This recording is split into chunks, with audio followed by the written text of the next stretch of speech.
In fact, the Chinese in Chinatown, they lived among themselves.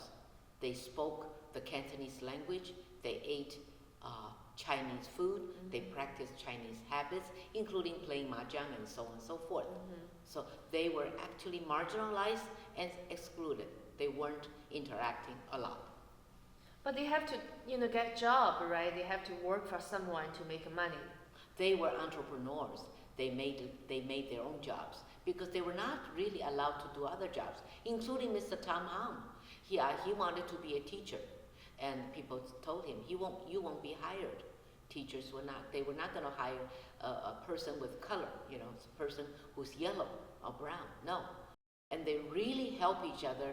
They also help the group by mutually helping each other. In other words, giving out loans for others to buy a car, to buy a house, to share a property.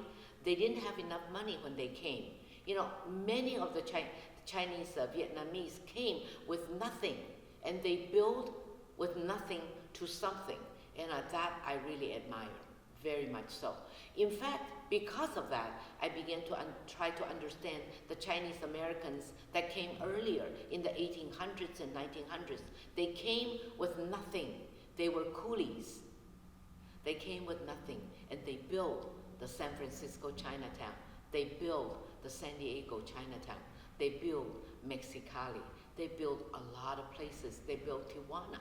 So it was amazing. That's why the history must be kept. The stories must be told. Well, I cannot say you should or you shouldn't. I think it comes from an inner drive. I think all of us we all have an inner drive inside to learn. We are all curious human beings. We are all curious about where we came from. What did my great-grandfather do, right? We wanted to learn a little bit about the past. That's why we have now this Ancestry.com, and everybody wanted to go in there to find out about a little bit about the past. So I hope we can ignite the curiosity in people to find out a little bit more about who they are and where they came from. I think that would be great.